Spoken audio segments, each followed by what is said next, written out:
Olá pessoal, professor Felipe aqui, tudo bem com vocês? Hoje nós vamos falar de como refinar uma estrutura com desordem substitucional. Devo informar de antemão que vou usar o programa WinGX, mas qualquer outro programa, tal como o OLEX2 ou o ShellXLE, podem ser usados com o mesmo procedimento, já que o tratamento que irei fazer terá como base a edição do arquivo texto.wins. Para isso, nós usaremos o exemplo da fluorencita com lantânio. A fluorencita é um mineral natural que se cristaliza no sistema cristalino romboédrico e grupo espacial R3/M. Sua fórmula é normalmente designada como lantânio 1, alumínio 3, fósforo 2, oxigênio 14, hidrogênio 6. Conhecendo minimamente sua estrutura, nós sabemos que na estrutura o lantânio ocupa essas posições, o alumínio essas e o fósforo essas, sendo que o oxigênio ocupa 3 posições diferentes não relacionadas por simetria. No caso da fluorencita e de vários outros minerais, se já conhecemos os sítios e os átomos que os ocupam, por que é importante termos uma nova estrutura determinada?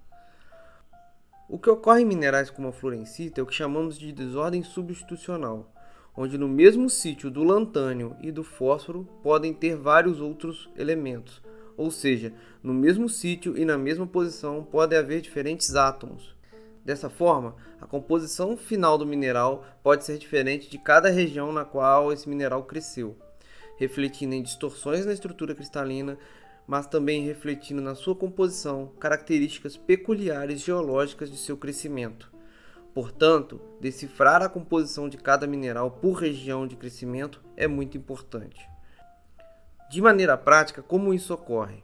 A difração de raio-x por monocristais mede todo o cristal, mas o refinamento da estrutura tem base na medida de todas as células unitárias. Sendo assim, tal como vocês verão no nosso exemplo, o arsênio e o fósforo se alternam na ocupação do sítio correspondente em diferentes células unitárias, resultando em um refinamento onde os dois átomos ocupam o mesmo sítio em proporções diferentes. Um exemplo esquemático simples para entender isso pode ser visto nessa figura. Num total de 16 células unitárias, 9 apresentam fósforo em sua composição e 7 arsênio, ambos na mesma posição. Na média, nós teremos uma ocupação de 56,2% de fósforo e de 43,8% de arsênio, refletindo na composição final do composto. Uma análise elementar do composto que iremos tratar nos mostrou também que ele tem essa fórmula, IZ igual a 3. Para além do conhecimento prévio da estrutura, nós devemos saber também que em minerais como estes, devido à presença de átomos com muitos elétrons em grandes quantidades, tal como o lantânio e o fósforo, o raio-x será espalhado com grande intensidade. Por esse fator, devemos ter atenção no tempo de acumulação durante a medida para não estourar a capacidade de medida do detector. Além disso, devido ao tamanho da célula unitária, muitas intensidades aparecerão próximas ao bin stop, ocasionando um corte das mesmas. Por isso, é necessário que haja um afastamento do detector durante a medida. Sabendo disso, vamos ver como fica o refinamento? Bom, pessoal, continuando aqui nosso vídeo, nós vamos fazer na prática agora um refinamento de um mineral, tá? Considerando o fato dele ter desordem substitucional. Tá? Um fator importante que eu já citei durante o vídeo é em relação à resolução da fase para esse mineral. Nós temos aqui dois arquivos, o HKL que a gente precisa para poder começar esse refinamento, que a gente já sabe que a gente precisa, e o arquivo .ins que vem do equipamento. Tá? Esse arquivo .ins que eu tenho aqui é aquele mais tradicional, onde a gente ainda não fez a resolução da fase do composto medido. Tá? Então ainda não tem nenhum átomo determinado, tem sim um grupo espacial, mas nenhum átomo ainda foi nomeado. Beleza? Por que eu estou usando esse arquivo .ins? Eu vou usar o WinGX. Vou abrir ele aqui, o WinGX. Eu vou usar um WinGX. Com o WinGX você tem várias formas de se resolver esse problema de fase. Tá? Eu vou abrir aqui o arquivo HKL. Opa, errei aqui. Vou abrir o arquivo HKL ou o arquivo INS no InGX, beleza? E a partir desse momento eu tenho que resolver o problema de fase usando o XS, Shell XS. Eu posso escolher método direto ou método de Patterson. Qual que é a maior questão com minerais? Não adianta, você pode escolher qualquer um desses dois métodos, tá? Que nenhum dos dois vai resolver o seu problema de fases para o mineral. Deixa eu te mostrar.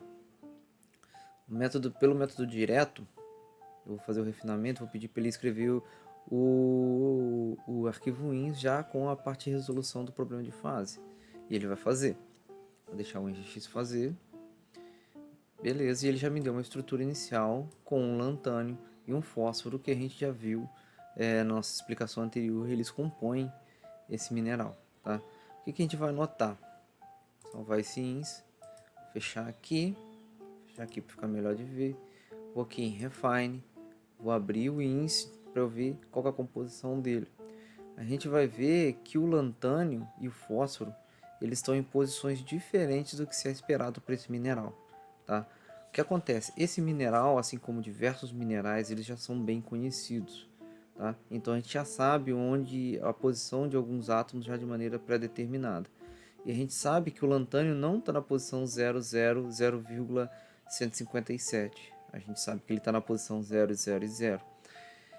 E por experiência própria, quando você está trabalhando com um mineral, pelo fato dele espalhar muito e de ter algumas intensidades muito próximas ao bin stop, a gente não consegue resolver o problema de fase deles de maneira satisfatória. Também por conta do alto índice de absorção molecular, tá? Molar, quer dizer, absorção molar. Então o que a gente tem que fazer? A gente tem que conhecer essas posições já de antemão para facilitar nosso refinamento. Se você conhecer um mineral que é isomorfo ao mineral que você está tratando, é fácil. Você já conhece as posições atômicas, você coloca ela aqui e começa a resolver o problema. Se você não conhecer nenhum mineral isomorfo ao mineral que você está tratando, você tem que resolver esses problemas de fase, só que por um método diferente do método de Patterson ou o método direto. Provavelmente você vai precisar usar um mapa de Patterson e descobrir a posição de cada átomo através da análise do mapa, tá? O que torna bem mais difícil. No caso desse mineral, assim como de vários outros minerais, existem isomorfos dele. Então eu já conheço a posição atômica de alguns dos átomos, tá? E depois eu só preciso tratar a desordem. Beleza? Então o que eu vou fazer? Eu vou procurar na literatura um isomorfo desse mineral que eu chamo de fluorencita ou de arsenofluorencita, porque eu ainda não sei a composição dele, tá? Na literatura existe um isomorfo para arsenofluorencita baseado em lantanídeo, que é igual ao nosso, tá? Ele chama arsenofluorencita porque ele tem maior composição de arseno no lugar do fósforo, tá? E se eu rolar algumas páginas para baixo, eu vou achar uma tabela, vou inverter para vocês verem. Eu vou achar uma tabela que já consta aqui as posições dos átomos, as vibrações térmicas dele e a posição do átomo de hidrogênio. Então, se eu já conheço a posição dos átomos, eu já tenho uma facilidade para resolver a questão de fases, porque eu já sei onde cada átomo está. O que eu vou ter que fazer é resolver a desordem substitucional, beleza? Então, o que eu faço? Eu vou lá e copio para o meu INS essas posições atômicas. Beleza, copiei aqui os átomos, as posições atômicas, nomeei, marquei aqui o lantanídeo, posição 0, 0 e 0, beleza? E a ocupação, o alumínio, posição meio, 0, meio, e a ocupação. Fósforo, eu estou colocando aqui o fósforo ao invés de arsênio, porque eu sei, por exemplo, nesse artigo, nesse sítio o arsênio tem maior composição, por isso que esse mineral chama arsenofluorencita. Nesse mineral aqui, o fósforo tem maior composição, então ele se chama somente fluorencita, tá? Então eu vou tratar como fósforo primeiro e depois eu vou adicionar o arsênio, beleza? Então, a posição do fósforo, as posições do fósforo, beleza? Marcado. e a ocupação dele. E as posições dos oxigênios, X, Y, Z, e a ocupação deles. Primeiro desafio: quando eu escrever essas posições aqui, eu tenho que me ligar muito nos valores que eu coloco nessa segunda coluna aqui. Por exemplo, depois do lantanídeo, eu coloquei um 5, tá? Esse 5 ele está referente à ordem que está aqui na linha SFAC, tá? Se o lantanídeo é o quinto nessa linha, eu coloco 5 aqui embaixo. Beleza?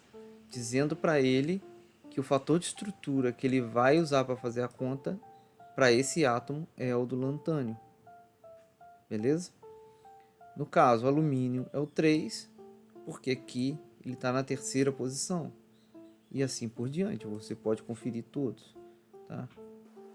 Não podemos esquecer também de ter o átomo de hidrogênio dessa estrutura. Beleza? Eu já vou começar tratando o átomo de hidrogênio junto, tá? Você pode escolher colocar o átomo de hidrogênio depois, eu prefiro colocar junto. E eu já vou incluir para ele aqui a vibração térmica isotrópica. Eu ainda não incluí para os outros, tá? Então eu vou incluir para cada um aqui, porque é o que está faltando, tá? 0,05. Vou começar dessa forma, isotrópico. Isso aqui o refinamento vai refinar, esses fatores isotrópicos, tá bom? E depois que eu passar para anisotrópico, ele vai melhorar isso. Então, eu tenho que escrever o nome do átomo, colocar o valor dele na sequência do SFAC, colocar a posição em X, Y e Z, que são posições fracionadas da célula unitária, a ocupação e a vibração térmica. Um dos maiores problemas de ter que determinar a fase à mão, tal como a gente fez, é porque a gente não conhece a ocupação desse átomo, tá? E essa ocupação tem que ser determinada de maneira bem fixa, tá?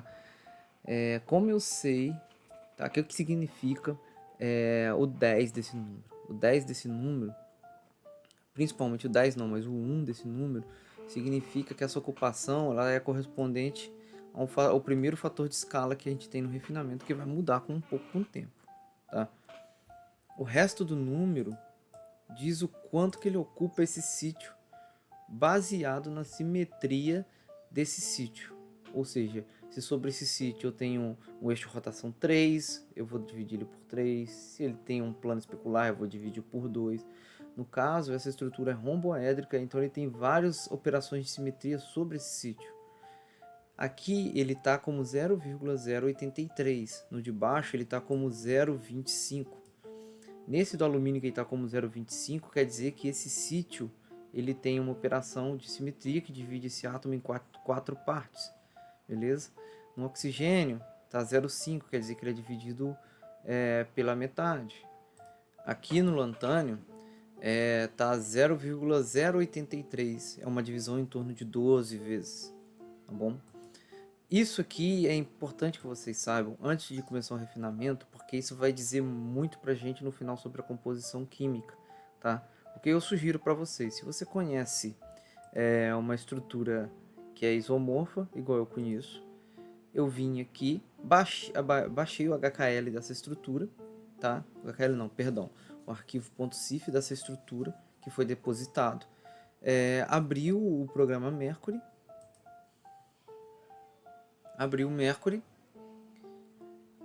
e com a estrutura, não é essa, tá? Mas tanto faz, é só para poder exemplificar. Com a estrutura que eu tiver publicada, eu vou clicar no Save As e vou mandar salvar ela como um arquivo Shelix. Ou seja, ele vai salvar um arquivo com extensão .res. Tendo um arquivo extensão .res, eu vou lá e pego a ocupação que foi dada pelos átomos naquela estrutura publicada, beleza? E coloco aqui para cada um deles. Ajuda bastante, tá? Se você não tiver como fazer isso, você vai ter que determinar essa ocupação à mão, tá? Considerando a simetria aplicada sobre esse sítio, beleza? Que é um trabalho bem mais difícil. Aí, se você tiver alguma dúvida, você me chama, ou aqui no YouTube ou no Instagram, que eu te ajudo com isso. Continua no próximo vídeo, amiguinhos.